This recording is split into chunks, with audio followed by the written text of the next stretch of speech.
Hola, en este video vamos a empezar con la presentación del tercero de los 5 capítulos que integran esta serie denominada La ley y el proceso legislativo en el Perú. Ya hemos revisado previamente en los 2 capítulos anteriores, primero la relación entre el saber técnico y el saber político del legislador, que forman parte de las bases sobre las cuales opera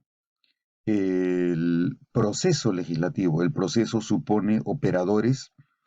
que deben contar con mínimos de competencias tanto políticas como técnicas, de manera que la ley que se apruebe sea una ley que agregue valor y que finalmente quede producida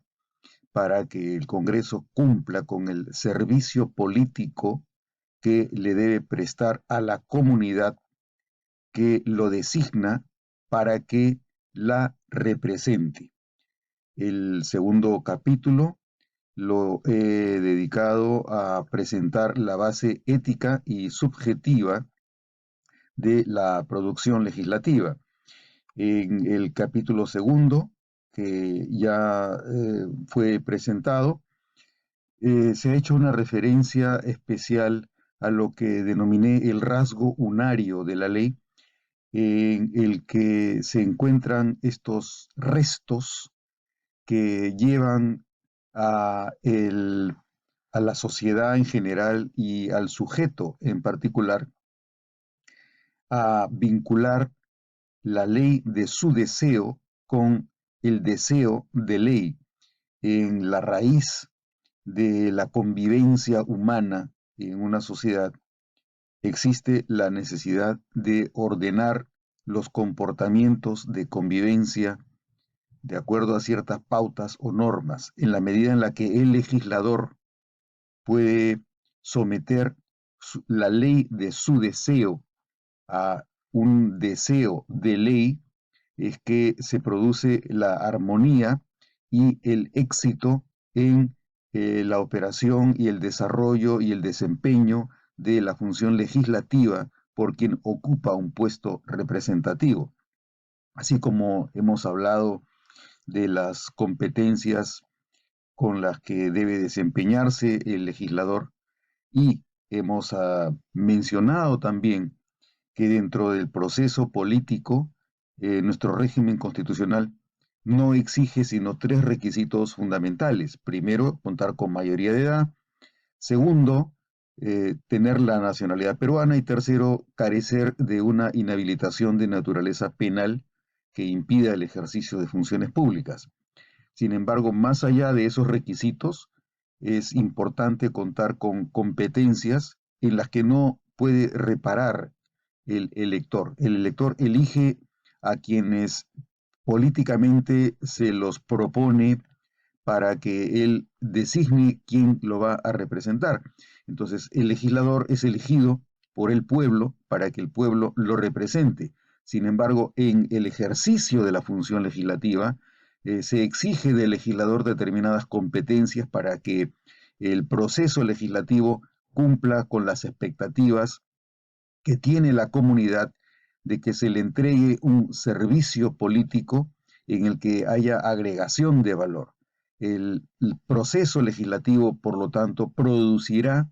tanto como el legislador cuente con competencias que lo habiliten efectivamente para el ejercicio de las tareas y de las funciones legislativas. En en la comprensión de este desempeño del legislador, también anida otra condición que no es propiamente objetiva, sino subjetiva, que es el deseo de ley con el que debe contar el legislador, de manera que en el proceso legislativo integre la dimensión ética de su función y no sea objeto su trabajo de intereses o beneficios que sesgan el ejercicio de la tarea legislativa hacia beneficios o intereses de carácter privado que afecten fundamentalmente el ego, el goce que tiene el legislador en el desempeño de su tarea. El rasgo unario de la ley supone este reconocimiento de que en la base de la tarea legislativa existe un mandato de contar con una ley y que esa ley debe ser producida, fabricada, debe ser elaborada por quien tiene la responsabilidad de representar a la comunidad. Pero esta representación de la comunidad supone en el propio legislador una eh, una representación de lo que debe ser la ley. El, el producto legislativo, por eso, es en algún sentido un representante de una representación anatópica e irrepresentable. La ley pura no existe. La ley es una ley contingente y es una ley contaminada, que no obstante ser contingente y contaminada por la presencia de un sujeto que no la puede producir en su estado puro, es no obstante un producto que debe elaborarse como consecuencia del deseo de ley. La comunidad, la sociedad desea una ley que ordene sus conductas para evitar el abuso y para evitar que prevalezca la ley del más fuerte. La sociedad ordenada es una sociedad en la que finalmente encuentra en sí misma la ley, una ley que está incrustada en el tumor del deseo. Si si el deseo, si la ley del deseo llevaría al legislador a la afirmación de su puro deseo, no cumpliría con esta expectativa. Entonces, la ley, esa ley que ordena, esa ley que castra para evitar que sea el puro goce el que domine en una sociedad, esta ley está incrustada en el tumor del deseo del legislador. De esta manera, entonces, en el trabajo legislativo, el vacío de ley, ese vacío de ley, esa añoranza, ese anhelo, ese deseo de contar con una ley que permita el ordenamiento y la convivencia armoniosa en una sociedad y que exige del legislador una dimensión ética, además de la dimensión política, una competencia técnica, además de competencias políticas, este vacío de ley es un vacío que siempre está pendiente de ser habitado por el sujeto al que se dirige la ley, es decir, la comunidad, pero también el sujeto que crea la ley. Antes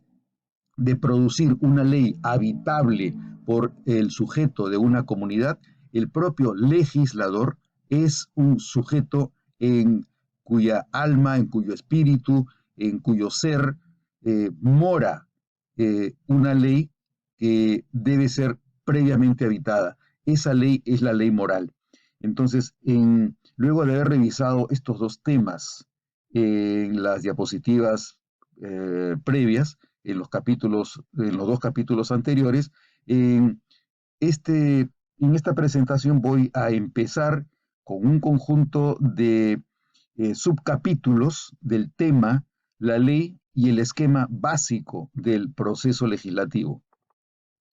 La ley y el esquema básico del proceso legislativo es un tema que va a ser desarrollado a lo largo de 5 subcapítulos. Los 5 subcapítulos son los que les presento como un aporte para comprender el proceso legislativo, un proceso en el que obviamente se van a materializar estas condiciones previas a las que he hecho referencia, que es el asunto del saber político y el saber técnico del legislador, tanto como la cuestión de la base ética y la dimensión subjetiva del legislador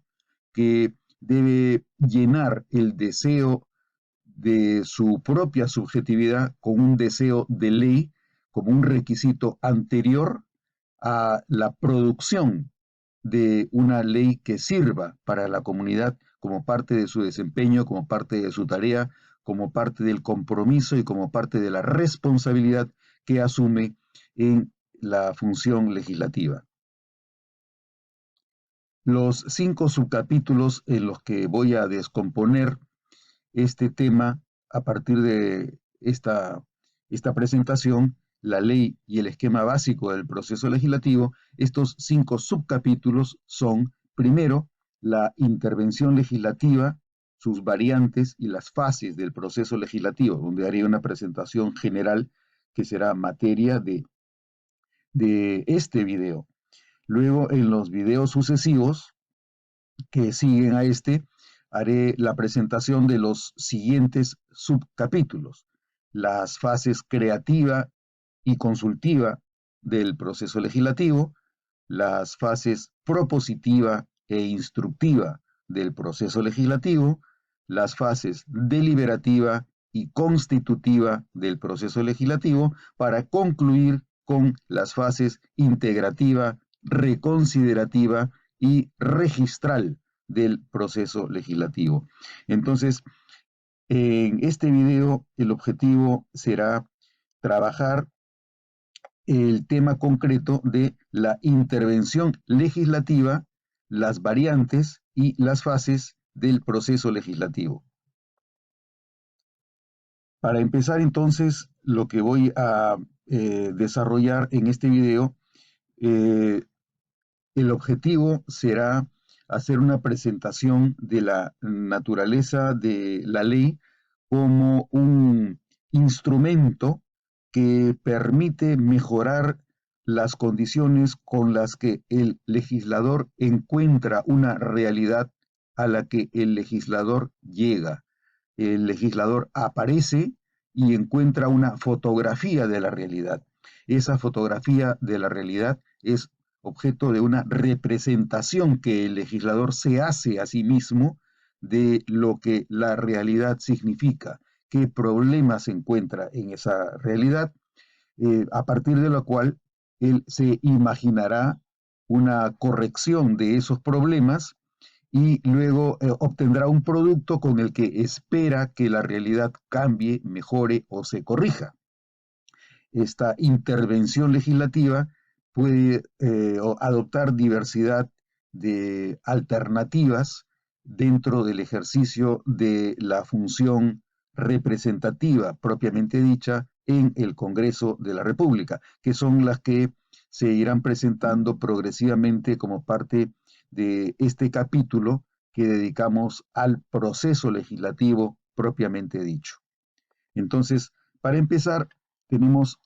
la naturaleza de una ley que quiere o que se propone como una solución o como una alternativa, como un instrumento mediante el cual se modificará la calidad con la que existe una comunidad determinada en un momento histórico, de forma tal que una vez que la realidad sea intervenida con la ley que se propone como solución, las condiciones de la sociedad mejoren y que reciban el impacto de este instrumento que ha sido producido por el legislador. Vemos entonces que en principio, cuando llega el legislador al inicio de su función representativa, se encuentra con una realidad que el legislador se representa. En esa realidad él encontrará problemas, encontrará dificultades, encontrará oportunidades para innovar, para mejorar, para optimizar la calidad de vida, los estándares de vida, el perfil de vida de la comunidad en la cual él se inserta y a la cual él pertenece y en la cual él encuentra una identidad parte de cuyo perfil supone la condición de legislador. Esta realidad representada es objeto de una comprensión y como se advierte que en ella hay una oportunidad para mejorar, debe analizar el legislador si la ley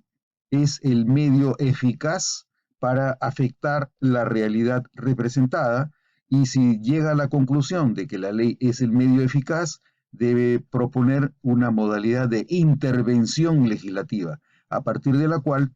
si llega a responder positivamente la pregunta sobre si es la ley la alternativa idónea y eficaz para afectar la realidad que él selecciona y que se ha representado, si la ley es la alternativa idónea y eficaz para afectar esta realidad, puede crear la ley para que la realidad quede intervenida con la ley, de forma que se reproduzca la realidad con una realidad que ha sido intervenida por la ley. Cuando el legislador llega a esta situación desde la que ejercita y desempeña su función representativa, encuentra que esta realidad debe ofrecerle ciertas condiciones que lo llevan a comprender la urgencia o la posibilidad de una mejora y de una oportunidad de cambio. Entonces, el legislador lo que debe buscar es encontrar la definición de cuál es la línea de base, cuál es el estado situacional de esa realidad que él se representa y cómo puede él medir y evaluar esta situación que exige o que amerita la producción de una ley con la cual intervenir la realidad. Esta línea de base supone la existencia o la determinación de algunos indicadores que permitan describir, diagnosticar esa realidad por intervenir, de forma tal que quepa luego apreciar si con la ley que se va a producir, con la ley que va a ser objeto de procesamiento y de creación, pueden mejorar los indicadores operativos de este estado situacional, que serán objeto de una línea de base que luego podrá ser medida como un impacto en la realidad intervenida, un impacto que debe ser objeto de medición y una medición que luego debe ser también objeto de reporte del impacto alcanzado o logrado con la intervención que la ley ha generado en la realidad representada, para tener como producto una realidad legislativamente intervenida. Como consecuencia, se esperará tener una respuesta. ¿Fue eficaz efectivamente la ley para afectar la realidad intervenida, para afectarla, para mejorarla, para optimizarla o para corregirla? De manera tal que la respuesta a la pregunta si la ley fue la alternativa idónea y eficaz para afectar la realidad seleccionada, deba tener una respuesta positiva, en el sentido de que la ley en efecto fue una ley eficaz para afectar la realidad representada, que fue intervenida mediante un producto legislativo. Entonces, frente a lo que nos encontramos es no solamente a un trabajo legislativo en el que el legislador debe cumplir con todos los pasos, con cada una de las etapas en la producción de la ley, sino que esta producción de la ley será objeto de una evaluación de los resultados en la aplicación de la política legislativa que el legislador ha propuesto. El trabajo del legislador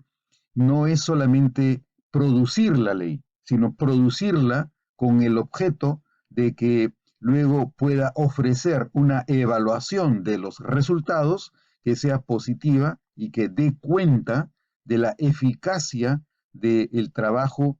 que él realizó para definir a la ley como un instrumento idóneo para modificar una realidad selectivamente representada, escogida para la intervención legislativa. Entonces,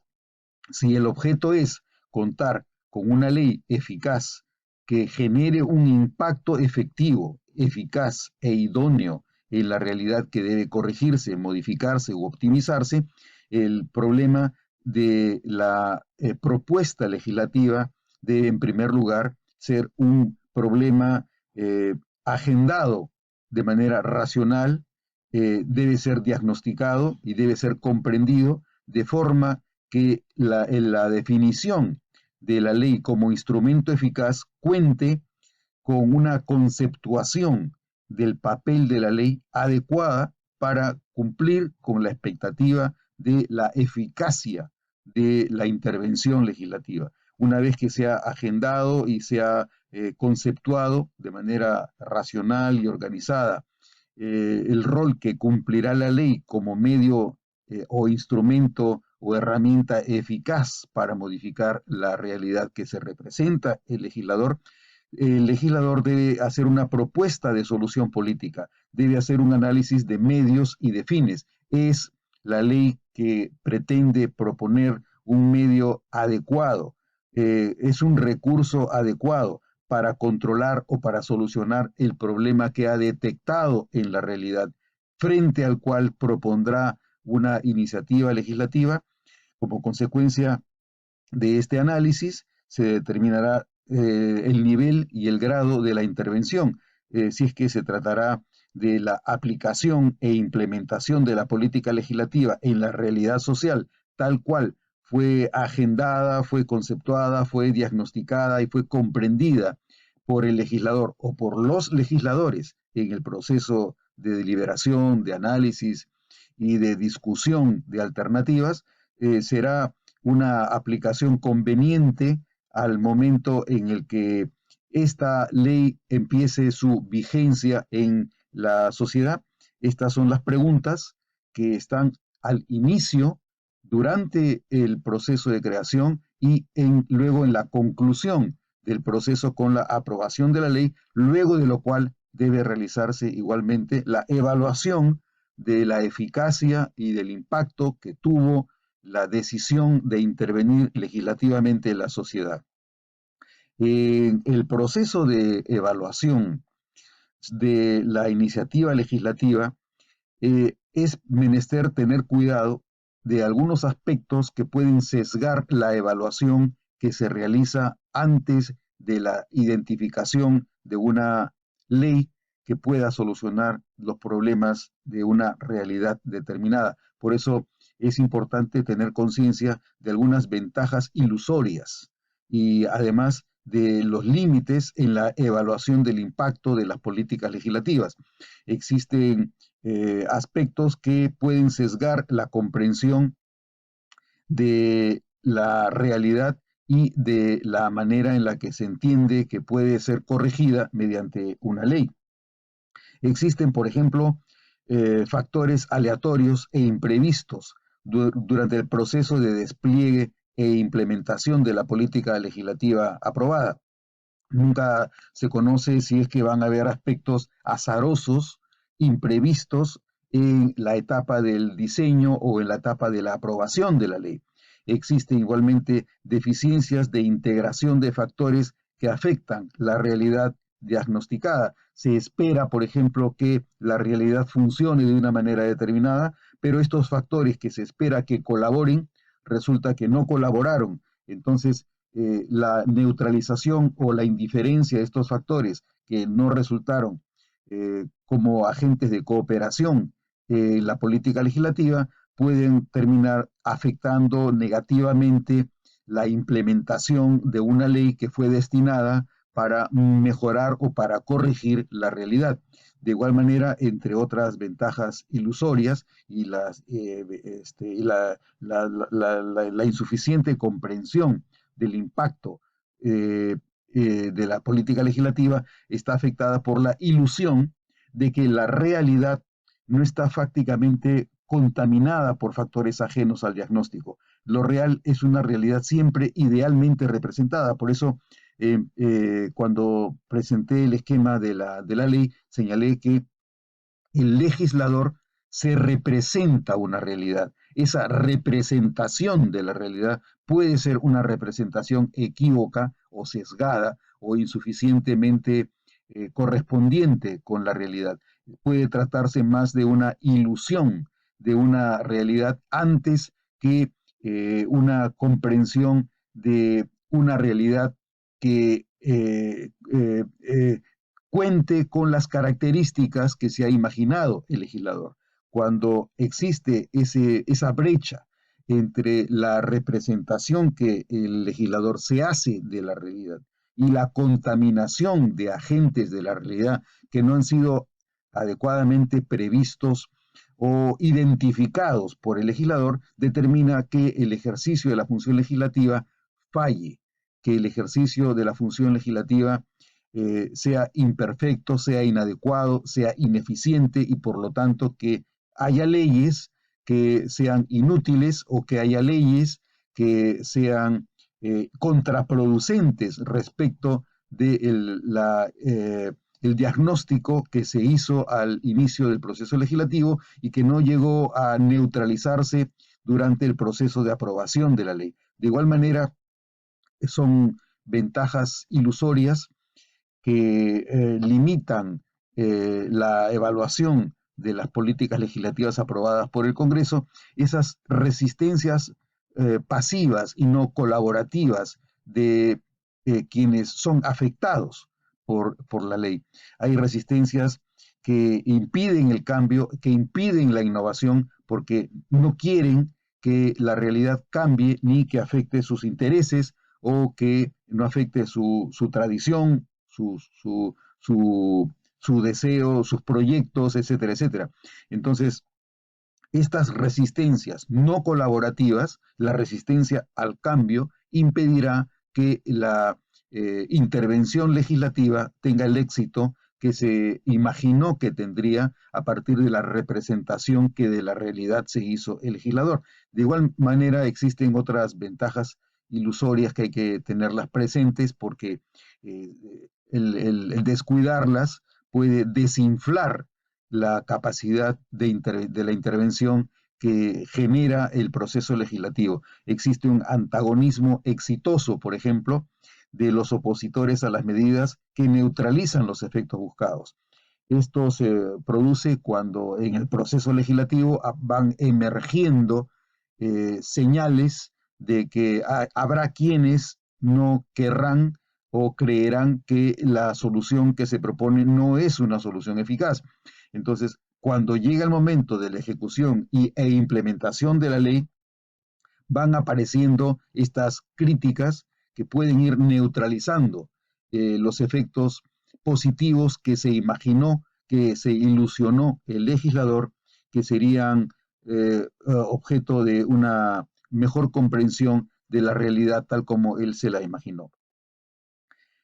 Eh, Tenemos frente a esta etapa de producción de la ley un sistema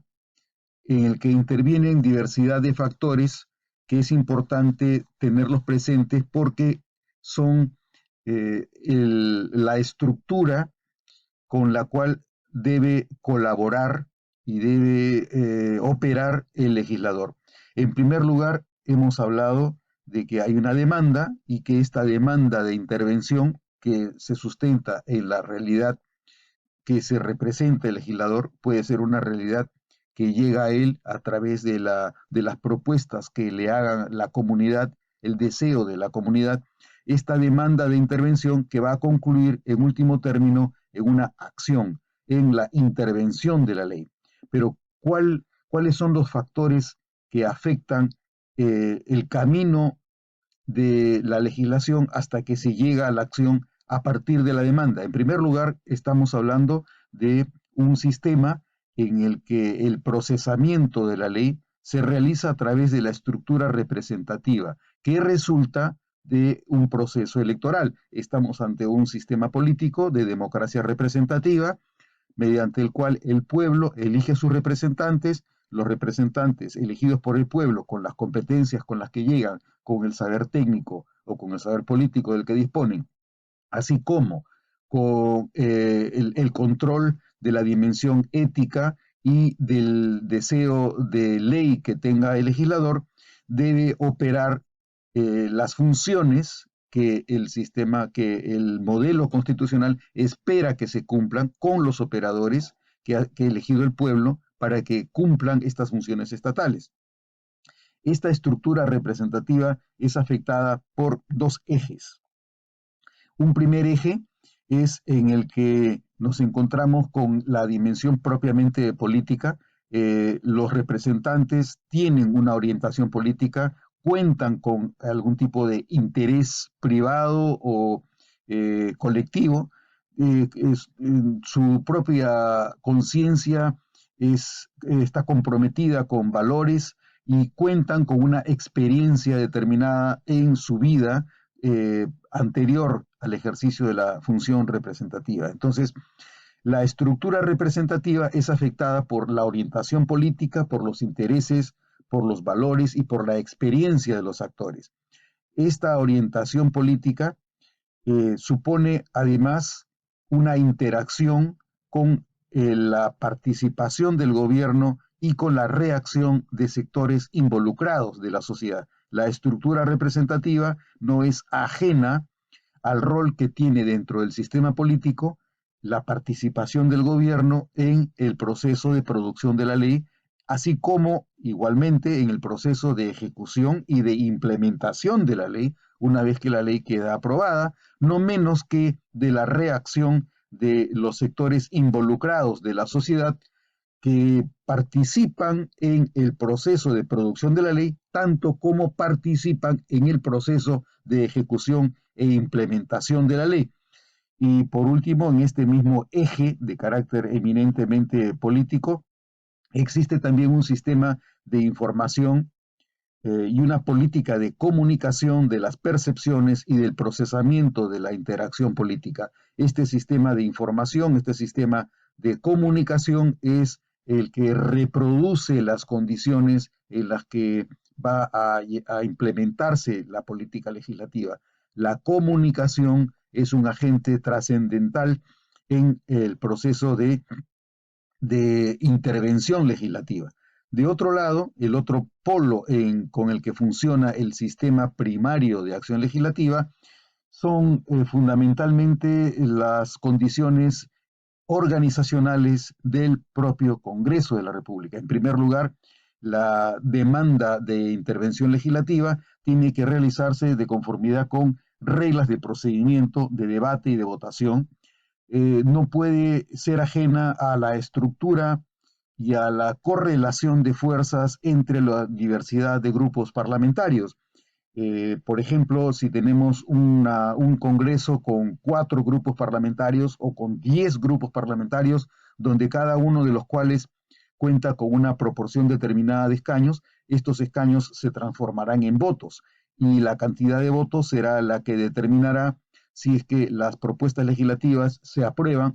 tal cual o se aprueban con modificaciones en función de los aportes, de la pluralidad de visiones que tienen la heterogeneidad de fuerzas políticas presentes en el Parlamento y a partir del uso de las reglas de procedimiento, de debate, de aprobación de la norma.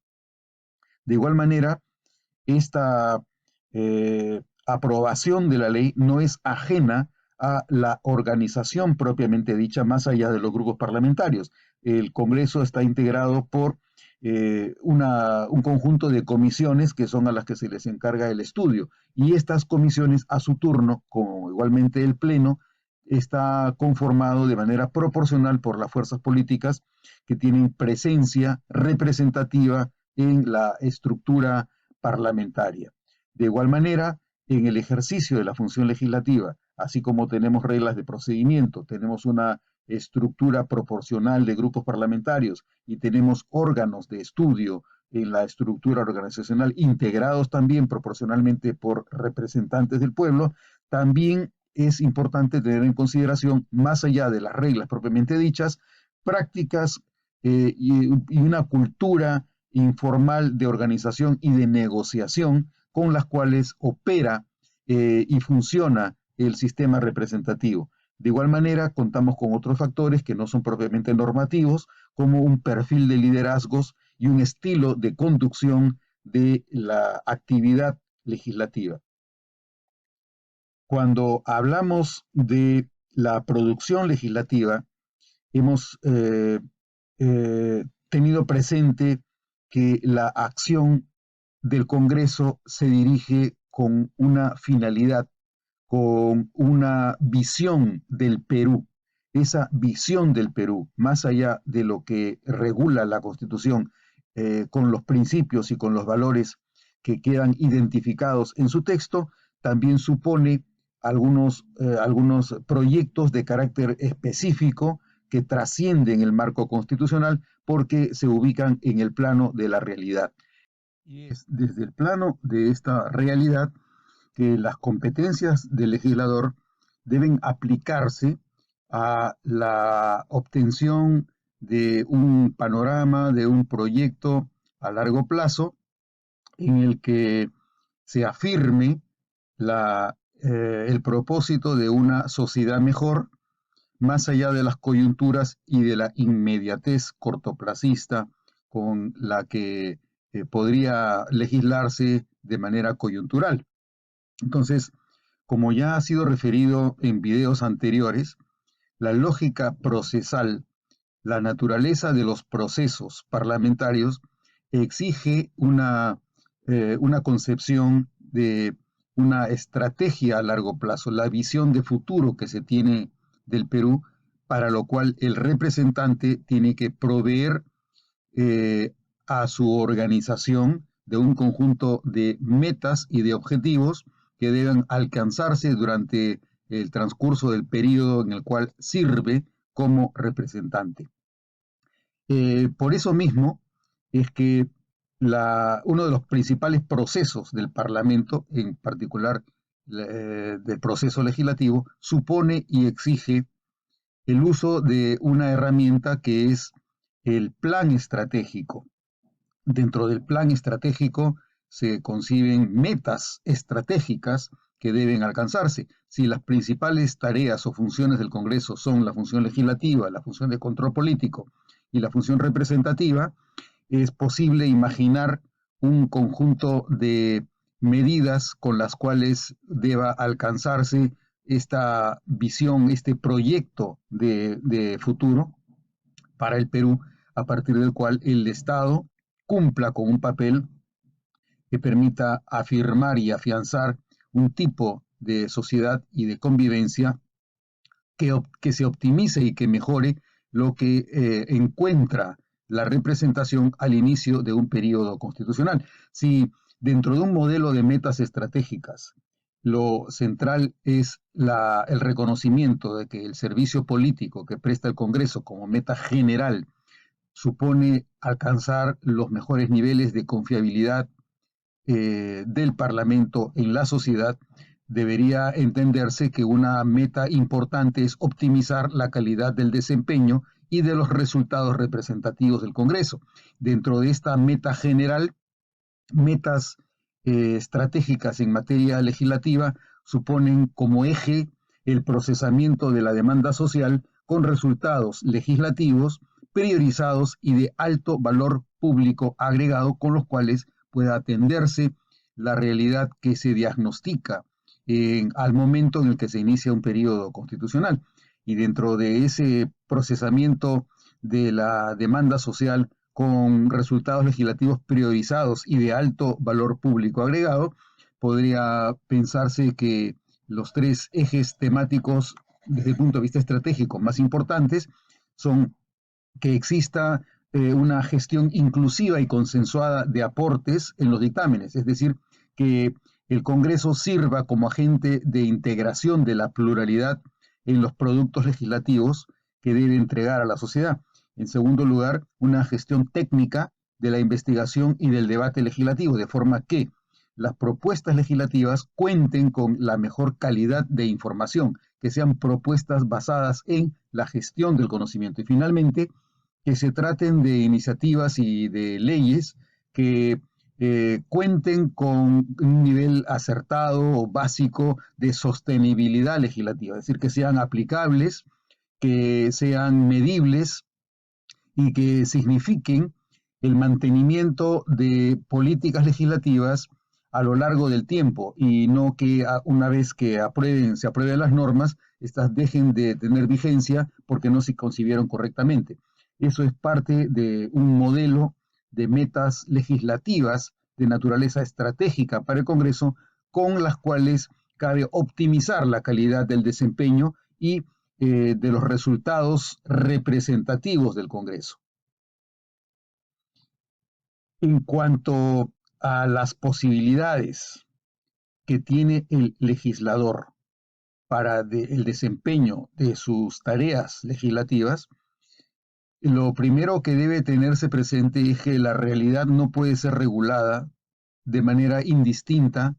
por cualquier ley. La Constitución y el propio reglamento del Congreso prevén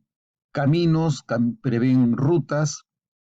prevén alternativas de acuerdo a la naturaleza de los problemas y a la naturaleza de los instrumentos con los cuales pueden atenderse los problemas.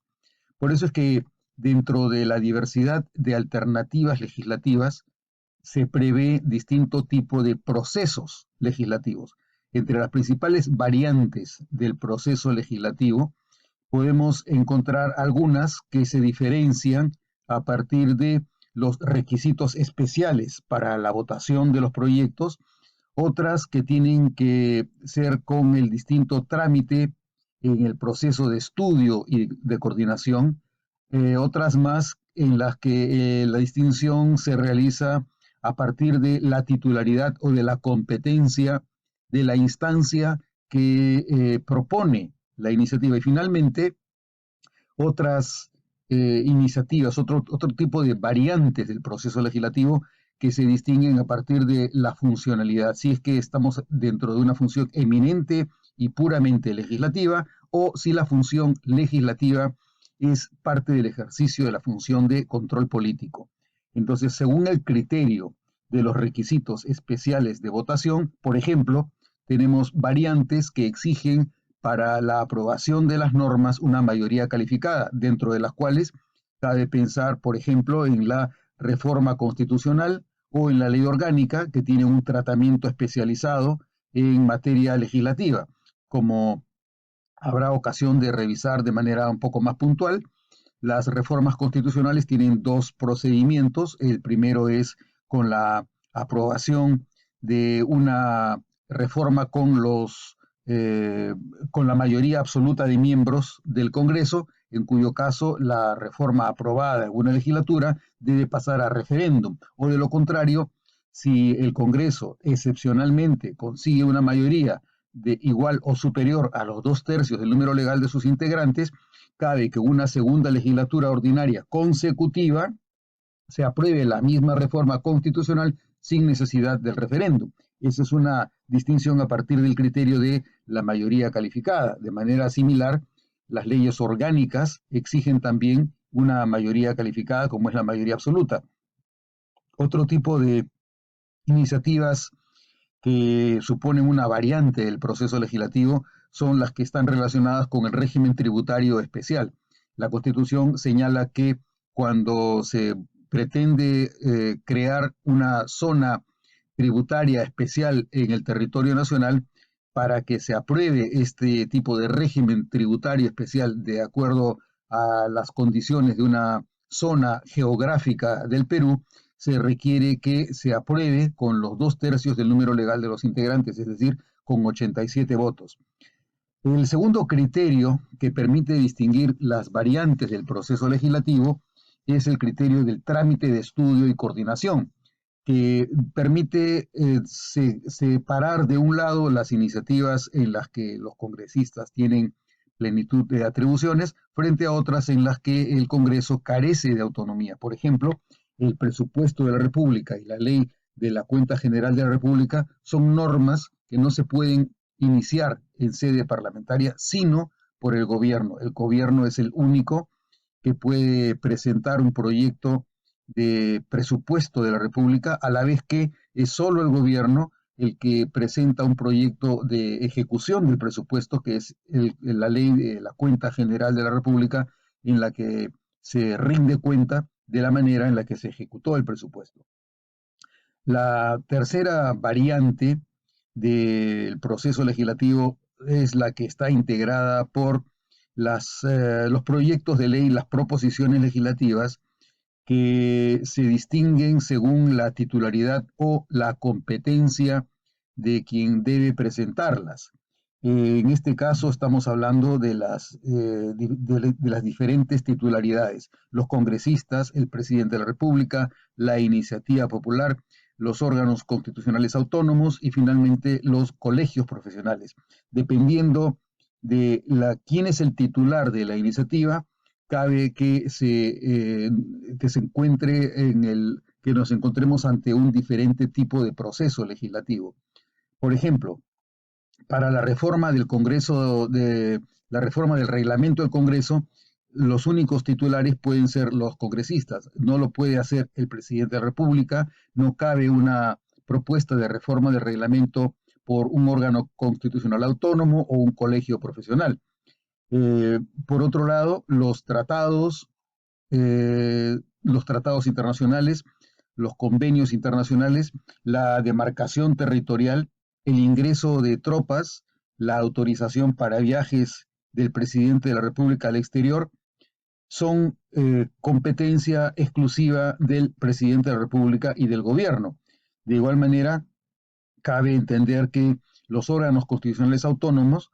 son los competentes para presentar proyectos únicamente sobre materias que son de exclusiva competencia de cada uno de los órganos constitucionales. Serían improcedentes las iniciativas presentadas por un órgano constitucional sobre una materia que es ajena a las competencias que la Constitución le reserva o le asigna. De igual manera, los colegios profesionales son titulares y tienen competencia para presentar proyectos de ley sobre materias que sean propias de la organización o de la estructura y funcionamiento de los colegios profesionales. Finalmente, el criterio de la funcionalidad permite distinguir entre los procesos legislativos que son puramente legislativos y esos otros que tienen materia legislativa, pero que son consecuencia del ejercicio de la potestad de control de los actos normativos del presidente de la República, como pueden ser los decretos de urgencia, los decretos legislativos que tienen que ver con materia sobre la cual el Congreso ha habilitado facultades legislativas al Poder Ejecutivo, los tratados internacionales ejecutivos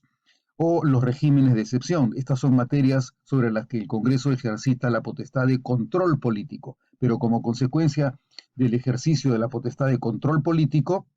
sobre el uso de las potestades normativas del Poder Ejecutivo, cabe que el Congreso tome iniciativas o apruebe materias, apruebe normas que tienen que ver con la regulación de esos temas que han sido objeto del uso de la potestad normativa por el presidente de la República.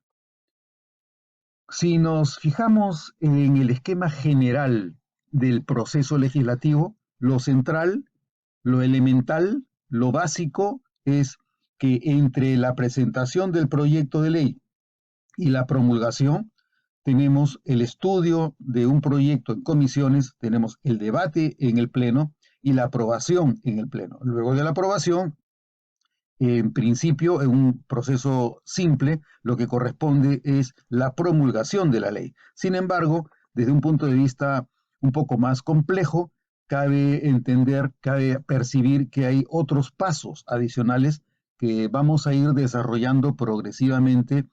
capa a capa, a través de los diferentes niveles de complejidad del proceso legislativo. Podemos, por ejemplo, entender que entre la presentación del proyecto y su promulgación existen otras etapas como la publicación del proyecto en el portal del Congreso, el decreto de envío a una comisión determinada, el estudio, análisis y discusión del proyecto en una comisión ordinaria, la elaboración del proyecto de dictamen en la comisión, la aprobación del dictamen en una sesión de la comisión a la que se ha enviado el proyecto, la publicación de los dictámenes en el portal, en la Gaceta o en el Peruano, el debate y la aprobación del proyecto que presenta la comisión ordinaria dentro de su dictamen y finalmente luego de la aprobación en el Pleno del proyecto presentado por la comisión, la remisión al Poder Ejecutivo para su promulgación u observación de acuerdo a lo que dispone la Constitución de la República. Este mismo esquema puede desagregarse de manera más detallada cuando se reconoce, por ejemplo, que en la presentación quienes pueden presentar un proyecto de ley son el presidente de la República, los grupos parlamentarios de congresistas, el Poder Judicial, los organismos constitucionales autónomos, los gobiernos subnacionales, los gobiernos regionales, los gobiernos municipales, provinciales y distritales, los colegios profesionales y las iniciativas ciudadanas. Estos proyectos que se presentan por cualquiera de estos titulares que, de acuerdo a la Constitución, cabe que ejercite la facultad legislativa, los proyectos se publican, luego de la publicación se derivan a comisiones, las comisiones tienen un plazo de 30 días útiles para elaborar un dictamen, los dictámenes pueden ser por unanimidad, por mayoría o por minoría, la conclusión de los dictámenes pueden ser por la aprobación, por la no aprobación o por la inhibición, o si se trata de una iniciativa abiertamente inconstitucional o improcedente, cabe que la comisión no lo dictamine y que más bien adopte un decreto de archivamiento de la iniciativa, el mismo que debe ponerse en conocimiento de quien presentó el proyecto. Una vez que el dictamen ha sido aprobado por la comisión en cualquiera de estas modalidades, el dictamen es publicado, el dictamen es agendado por el Consejo Directivo o por la Junta de Portavoces, se incluye en el orden del día de una sesión determinada. La Junta de Portavoces puede priorizar dentro de los asuntos pendientes en el orden del día los proyectos que deben verse en una sesión determinada. En la sesión del Pleno se debate y se vota el proyecto que ha sido priorizado o agendado, sea por el Consejo Directivo o por la Junta de Portavoces, y una vez aprobado, de acuerdo a las normas reglamentarias, debe pasarse a una segunda votación en una sesión posterior que no puede ocurrir sino por lo menos una semana después de haber sido aprobado el proyecto. Cuando se somete a consideración del Pleno la votación del proyecto, el Pleno tiene la posibilidad de aprobar el proyecto, en cuyo caso se convierte en ley, o de rechazarlo. Si se rechaza el proyecto de ley presentado se archiva. El archivamiento supone que no puede volver a verse una iniciativa sobre similar contenido, sino hasta una legislatura posterior a aquella en la que se rechazó el proyecto y este fue archivado. Pero, si contrariamente el Pleno aprueba el proyecto de ley, este ya no tiene más esa naturaleza y se convierte en ley de acuerdo a la Constitución. Cuando el Pleno aprueba un proyecto, ese proyecto aprobado se considera que es ley, la misma que tiene que estar sujeta a un proceso ulterior que supone la fase de la integración con el otro agente del proceso legislativo, que es el gobierno. Entonces, lo que se va a remitir al gobierno va a ser la autógrafa de la ley aprobada por el Congreso. El presidente de la República, teniendo a su disposición y bajo su conocimiento la ley aprobada por el Congreso, tiene tres alternativas. La primera es promulgar la ley aprobada por el Congreso. La segunda es observar, es decir, oponerse al texto aprobado por el Congreso. Y la tercera, ni promulgar ni observar, simplemente se mantiene en la inacción, deja que pase el plazo que tiene previsto en la Constitución, que son 15 días útiles para promulgar o para observar, y la remite al Congreso para que el Congreso la promulgue o simplemente que la deje en stand-by y que no la promulgue.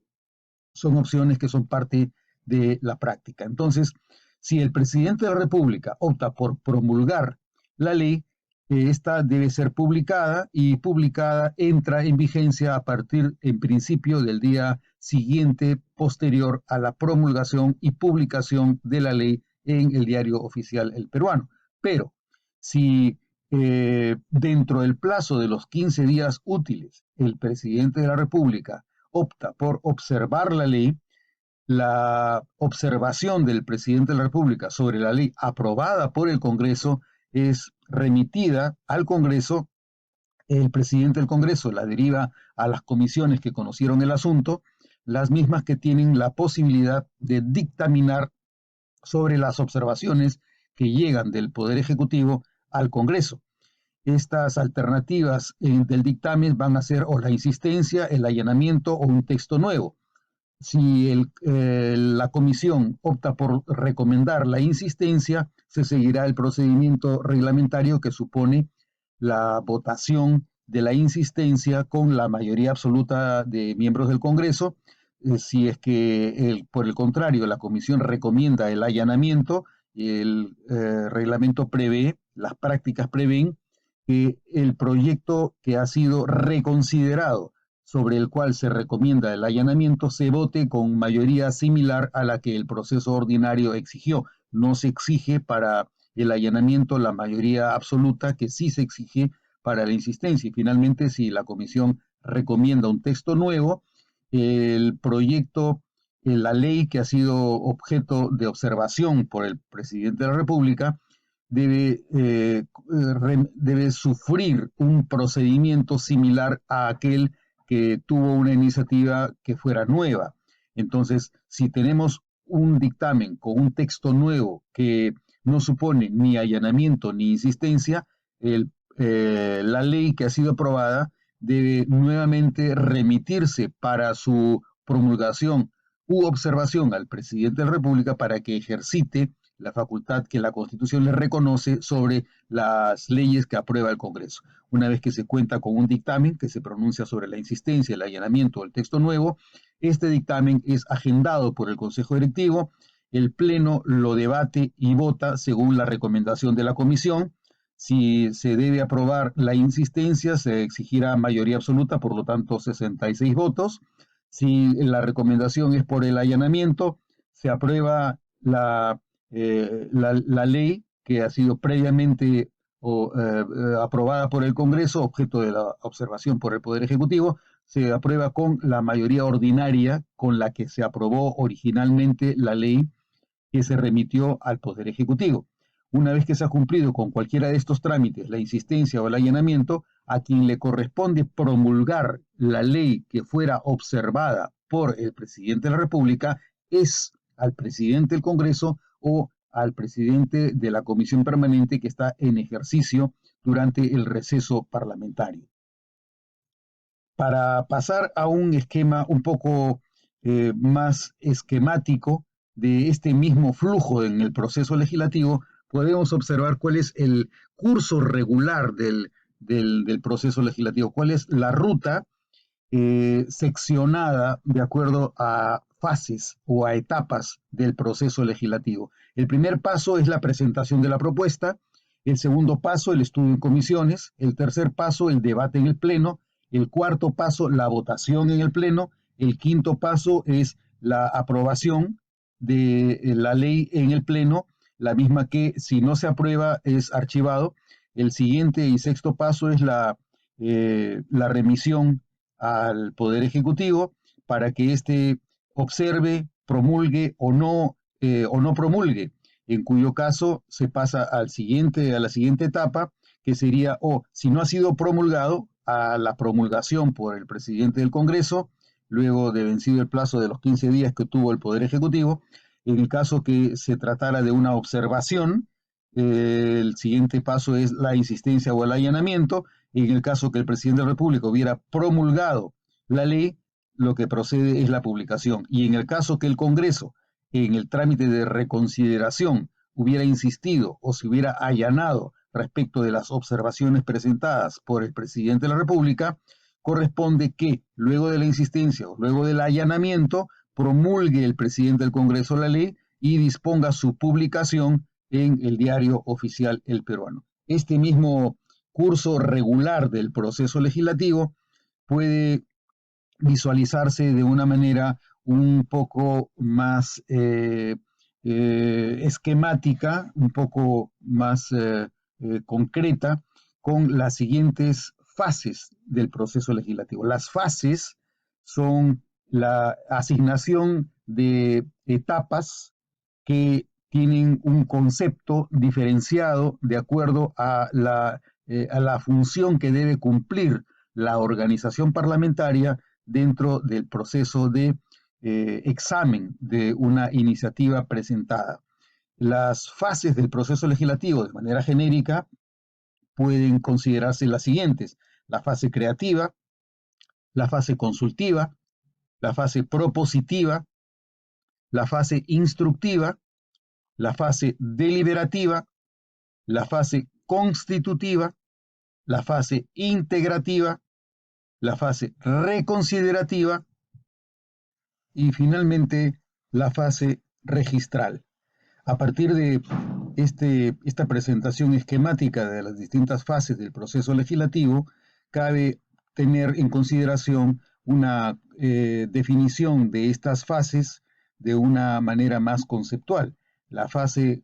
1, la fase creativa, supone la emergencia y la definición de un concepto legislativo. Es la idea que aparece en el registro del legislador o del equipo que él dirige para procesar una alternativa de intervención legislativa sobre la base de una representación de la realidad que aparentemente justificaría la identificación de una herramienta legislativa como un medio idóneo y eficaz para solucionar o para corregir o para optimizar la realidad que se representa el legislador como objeto de una posible intervención legislativa. La fase consultiva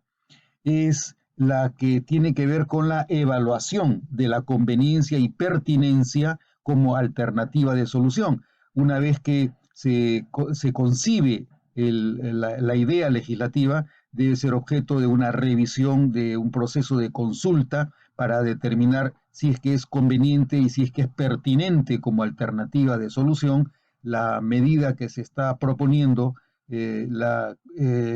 iniciativa legislativa, y si es que es adecuada la herramienta o el instrumento legislativo como un medio idóneo y eficaz para dar solución a la realidad social representada por el legislador. Luego pasamos a la etapa propiamente propositiva. La etapa propositiva consiste en el diseño de la propuesta en el despacho del congresista que ha presentado, que ha concebido la idea, la misma que debe ser objeto de admisión, de registro y de publicación oficial dentro del proceso legislativo de la organización parlamentaria. Una vez que ha sido la propuesta diseñada, elaborada, admitida, registrada y publicada, se pasa a la siguiente etapa, que es la etapa instructiva. La etapa instructiva comprende la asignación de competencia a una comisión que debe dictaminar sobre la propuesta legislativa. La fase deliberativa supone propiamente el proceso de